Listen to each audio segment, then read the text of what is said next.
Salut tout le monde! Eh oui, je suis toujours en vie! Hey! Ok, j'ai pris une pause de genre presque 2 mois sans filmer de vidéo. Fait que ouais, aujourd'hui je suis un petit peu rouillée, je reviens dans le filmage de vidéo.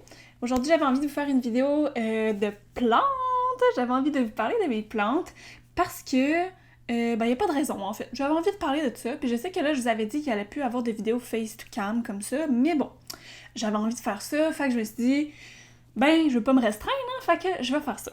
Fait que aujourd'hui, dans le fond, la thématique du vidéo, c'est que je vais vous parler de mes 6 plantes préférées que j'ai ici à la maison, que ce soit au niveau esthétique et aussi niveau entretien. Ouais, parce que c'est ça. Le but de la vidéo, c'est de vous montrer des belles plantes faciles d'entretien à avoir chez soi. Fait que, ben, si c'est le genre de vidéo qui vous intéresse, ben, restez à l'écoute parce que moi, je vais vous parler de ça maintenant!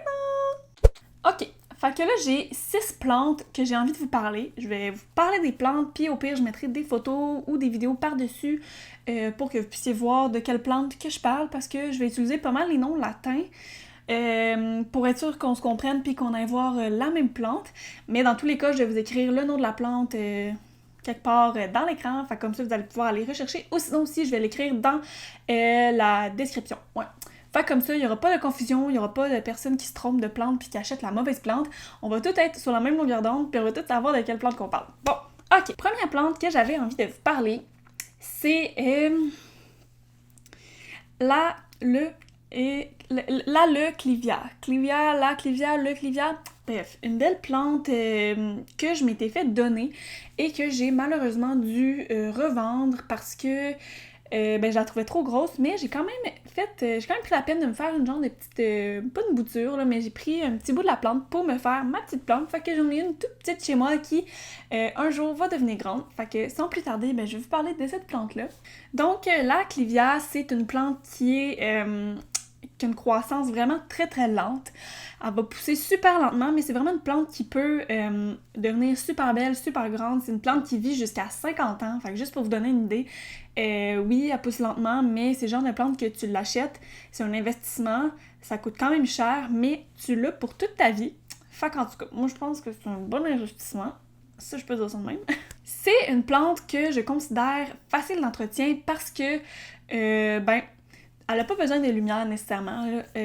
Dans le fond, elle, où est-ce qu'elle est mieux, c'est à la mi-ombre. Fait que si vous avez une place qui a un petit peu de lumière, mais pas de lumière nécessairement directe ni de soleil, elle, c'est sa place. C'est the spot for her. C'est the spot for her.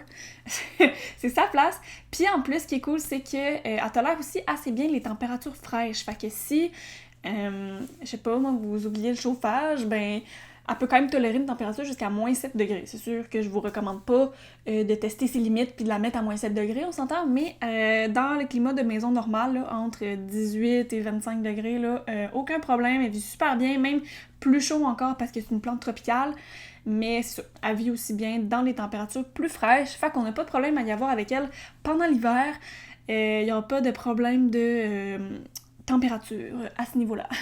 La cléviane, dans le fond, c'est une plante qui aime avoir un terreau humide, pas détrempé, mais elle tolère aussi super bien la sécheresse. Fait que si jamais vous l'oubliez pendant une semaine ou deux, ben, il n'y aura pas de problème, elle va pas mourir.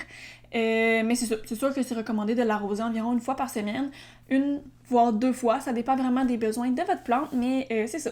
Fait que pour ceux qui ont vraiment de la misère à arroser des plantes qui les arrosent pas assez souvent, la clévia, je pense que c'est une bonne plante pour vous parce que elle est pas super demandante à ce niveau-là. Ok, ensuite pour la clivia, le meilleur moyen de propagation, si je peux dire, c'est la scissiparité. Donc la scissiparité, c'est de séparer la plante en deux ou d'enlever une partie de la plante. Parce qu'en fait, c'est une plante qui fait des genres de tubercules, c'est vraiment des grosses racines. Puis c'est comme toutes des petits poup séparés. Fait que si jamais vous trouvez que votre plante est rendue trop grosse ou si jamais vous voulez en donner à quelqu'un, ben vous avez juste à la séparer puis mettre cette plante-là dans la terre puis elle va survivre super bien. Dans le fond, c'est un peu le principe de créer un clone de la même plante. Fait que c'est exactement la même plante, c'est juste qu'elle va être dans 2 pots différents. C'est un peu weird, mais c'est comme ça qu'on dit ça. Pour ce qui est des insectes ravageurs, vous avez juste les cochenilles à craindre. Puis si jamais vous voyez des apparitions de cochenilles, là, n'hésitez pas à réagir le plus vite possible. Vous prenez un petit coton-tige avec de l'alcool à friction, puis pouf, vous allez les chercher une par une. Vous Vous pouvez aussi donner une douche froide à votre plante et aussi un spray de savon noir ou même un bain avec de l'eau et du savon noir liquide. Si jamais vous voulez avoir plus de renseignements par rapport à ça, n'hésitez pas à m'écrire, ça me fait plaisir de vous en parler davantage. Ok, ce qui est important à savoir pour la clivia, c'est que c'est une plante qui demande très peu d'entretien, mais quand je dis très peu d'entretien, c'est très peu. C'est une plante qui déteste avoir un rempotage, qui déteste avoir de l'espace dans son pot. C'est une plante qui vit super bien quand elle est coincée dans son pot, puis même qu'avant de la rempoter, vous pouvez attendre genre 10 ans, il faut que genre soit que vous avez vraiment l'impression qu'elle est beaucoup trop serrée ou soit qu'elle casse son pot elle-même à cause de ses racines. Puis, c'est ça, dans le fond, le meilleur moyen qu'elle puisse fleurir, c'est de lui donner de la misère. Dans le fond, vous l'arrosez moins, vous la laissez dans son pot super coincé, puis c'est là qu'elle va faire des belles fleurs quand la température est plus fraîche. En tout cas, si jamais vous voulez avoir plus d'informations, vous pouvez même aller voir sur Internet, mais c'est une plante qui fait des fleurs magnifiques. Fait que si vous avez l'occasion de réussir à faire monter cette plante-là en fleurs, ce serait super génial. Moi, j'ai pas eu la chance parce que la plante que je m'étais fait donner, je l'ai eue comme 1 an et demi. Puis, ben, j'ai pas réussi à y faire des fleurs. Puis là, la petite plante que j'ai, ben, est un petit peu trop jeune. Ça va prendre environ 7 ans avant qu'elle puisse faire sa première fleur. Fait que c'est ça pour la clivia. Fait que ouais, c'est une plante que je vous recommande. C'est super beau, c'est super facile d'entretien. Puis, ben, c'est ça. Je l'aime bien. Next plant! Je vais vous parler de la Peperomia obtusifolia. Donc ça, c'est une plante de la famille des succulentes, kind of. C'est genre une succulente ou c'est une succulente. Bref, c'est une plante avec des feuilles vraiment épaisses, super caoutchouteuses, cirées. C'est vraiment une belle plante aussi là, à avoir dans sa collection. Puis c'est, comme vous le savez, facile d'entretien. Puis je vous explique ça pourquoi. Encore une fois, c'est une plante qui se porte à merveille à la mi-ombre, donc si vous avez une place qui n'a pas trop de lumière, ben c'est son spot à elle aussi. Elle déteste le soleil direct, fait que mettez-la pas sur le bord d'une fenêtre, elle va crever, elle aimera pas ça. Fait que ouais, une place où il n'y a pas beaucoup d'ombre, pas beaucoup de soleil, une pièce assez lumineuse, ça c'est une place parfaite pour elle. Encore une fois, c'est une plante qui aime avoir un sol, un terreau humide, mais qui aussi tolère super bien la sécheresse. Personnellement, moi je les arrose une fois par semaine, un peu moins, puis elle s'en sort bien. Puis si jamais elle commence à avoir soif, ben tu le vois, la plante, elle va te le dire, elle va commencer à... elle va avoir l'air de ça, là. Fait que quand elle a l'air de ça, c'est pas une bonne idée. Fait que c'est mieux de l'arroser avant, de préférence.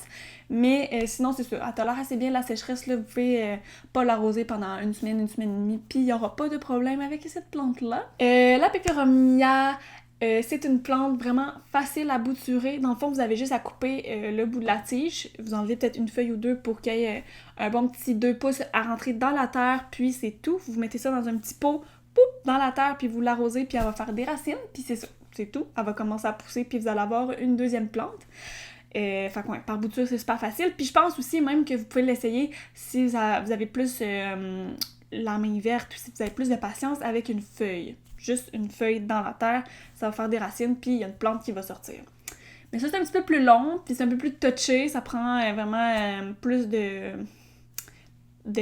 connaissances, mais ça se fait tout aussi bien. En plus d'être une plante qui tolère bien la mi-ombre, qui tolère bien la sécheresse, c'est une plante qui est super résistante aux insectes ravageurs. Fait que c'est vraiment cool pour ça. Souvent, on a des belles plantes, qui sont infestées de cochenilles, infestées de tétraniques, fait que là, ils finissent par mourir, crever, puis on se demande pourquoi, puis c'est juste parce qu'ils ont des hosties d'insectes dedans, mais elle, la Peperomia, c'est sûr que je dis pas qu'elle est invincible, mais elle a vraiment plus de chances de pas en avoir que certaines autres plantes, comme par exemple les palmiers nains, ou les palmiers. Puis en plus, c'est une magnifique plante qui pousse en hauteur, c'est super beau, c'est vraiment une belle plante. Au début, moi, quand je l'ai achetée, elle était toute petite, elle était toute mignonne, puis là, elle pousse en hauteur, puis elle est super belle. Fait que c'est ça, c'est une belle plante que je vous recommande. Ça devient pas trop gros non plus, fait que si vous n'avez pas beaucoup d'espace, c'est une belle plante à avoir dans sa collection. Ensuite, la prochaine plante que je vais vous parler, c'est le Cordiaeum variegatum. Puis là, je sais, j'ai pas un accent latin génial, mais ici, je vais vous parler du croton. Souvent, les gens l'appellent comme ça, fait que peut-être que vous allez plus la reconnaître avec ce nom-là. Moi, c'est une plante que j'ai voulu acheter, puis quand je l'ai achetée, en fait, je l'ai achetée parce que premièrement, je la trouvais magnifique. C'est une plante, mais magnifique, majestueuse. Ça a des feuilles, des belles grandes feuilles colorées, vert, jaune, orange, rouge. C'est vraiment super beau. Mais quand je me l'ai acheté, j'avais été voir sur internet faire des recherches, puis on me disait que c'était une plante super difficile d'entretien, c'était impossible à garder à l'intérieur, puis genre, en tout cas, c'était vraiment pas une plante pour les débutants. Puis pour vrai, moi, j'en pense totalement le contraire. Je trouve que c'est une plante hyper facile d'entretien. Moi, ça fait comme 4 ans que j'ai la mienne, puis elle est super belle.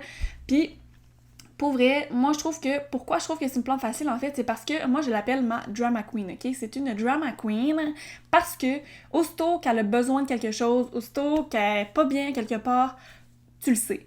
Elle a soif, tu le sais. Elle a trop chaud, tu le sais. Elle a des insectes, tu le sais. Genre, c'est une plante qui parle et tu la comprends vraiment facilement. Fait que moi, pour vrai, quand tu connais pas en plante pis que t'as aucune notion, je trouve que le croton, c'est vraiment une bonne plante parce que si elle a ça, ben elle va te le dire. Elle va commencer à...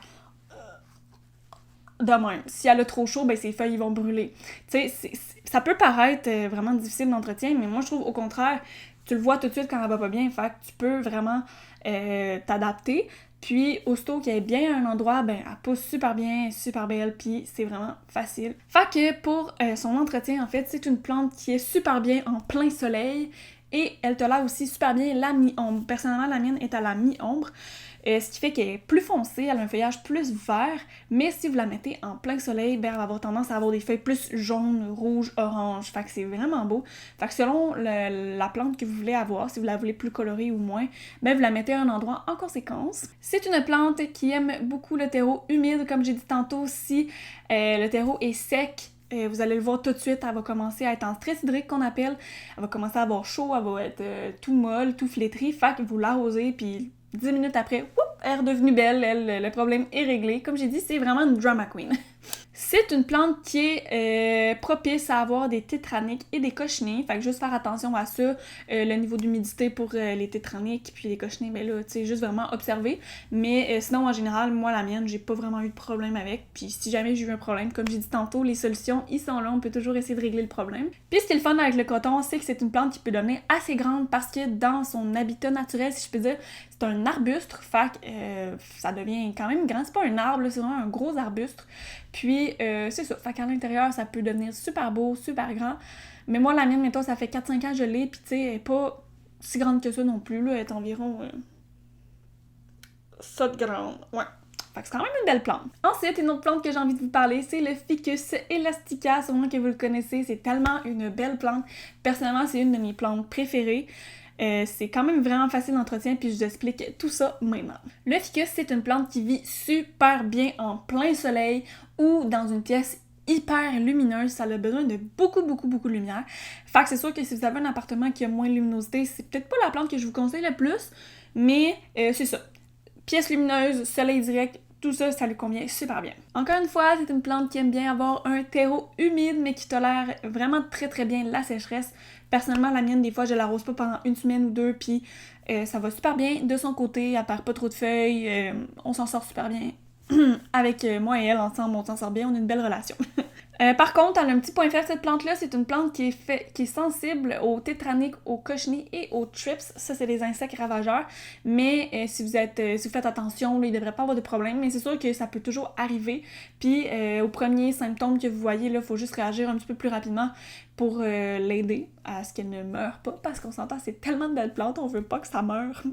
J'ai un petit bémol avec cette plante-là, c'est une belle plante qui s'entretient super bien. Par contre, c'est une plante qui est vraiment difficile à s'acclimater, qui est difficile d'adaptation. Fait que c'est pas le genre de plante que tu changes de pièce à toutes les semaines. C'est une plante que tu la mets à une place, tu la laisses à cette place-là. Personnellement, moi, je l'ai changé de pièce au début parce que je savais pas trop où la mettre, puis elle rushait, là, comme elle perdait des feuilles, elle allait vraiment pas bien, elle poussait pas, elle faisait pas de nouvelles feuilles, c'était tellement triste. Mais comme un coup que tu trouves de spot, genre la plante, elle devient super belle, elle grandit super bien, elle fait des nouvelles feuilles genre aux 2 jours, c'est magnifique. Puis c'est ça. Fait que c'est vraiment juste ça, c'est peut-être pas la plante la plus facile, mais un coup qu'elle est bien, tu la bouges plus, puis t'auras pas de problème avec elle. Puis ça aussi, ce qui est cool, c'est que c'est une plante qui peut devenir super grande, avec des grandes feuilles et tout, ça peut devenir vraiment là, magnifique. Puis c'est facile aussi à bouturer, ou tu peux aussi faire du marcottage. Si vous connaissez pas le marcottage, je vous invite à aller voir sur internet. Mais en général, cette plante-là, on la laisse pousser puis ça va bien comme ça. Ok, fait que là, il reste deux plantes. Une autre plante que je vais vous parler, c'est une autre de mes plantes préférées. Préférée. C'est une de mes plantes préférées, c'est le Zamioculum. C'est une plante mais magnifique, je l'adore. C'est une plante qui tolère super bien la mi-ombre. C'est un peu comme une genre de sansevieria, une plante langue de belle-mère. Tu sais, la plante facile que tout le monde dit, que j'avais pas envie de parler parce que moi je la trouve pas très belle. Le Zamioculum, c'est genre son équivalent, mais en 20 fois plus beau, ok? C'est une plante qui... tu la mets pas en plein soleil, tu la mets dans un coin où est-ce qu'il y a de l'ombre, pas nécessairement de la lumière, puis elle va super bien survivre, elle va vraiment bien gérer la situation. C'est une plante qui tolère super bien la sécheresse, tu peux l'arroser une fois par semaine, même moins, puis il y aura pas de problème, aucun problème avec cette plante-là. Elle tolère très bien. Très très bien, la sécheresse. C'est une plante qui est facile à bouturer. Les amioculas, tu peux juste couper un bout de tige, la mettre en pleine terre ou même juste faire des boutures avec des feuilles. Encore une fois, la bouture avec les feuilles, c'est juste un petit peu plus long, mais ça se fait super bien. Tu mets la feuille directement dans la terre, pas besoin de mettre ça dans l'eau, tu l'arroses, puis tu vas avoir une plante, ça se fait super, super, super bien. Ça aussi, tu peux la diviser si tu veux, parce que c'est des tubercules, encore une fois, fait que tu peux la séparer en deux si tu trouves qu'elle est trop grosse ou si tu veux en donner à tes amis. Pas de problème, ma chérie. C'est une plante aussi, comme le pépéromière, qui est super endurante ou super résistante, ouais. Super résistante aux insectes ravageurs, aux maladies.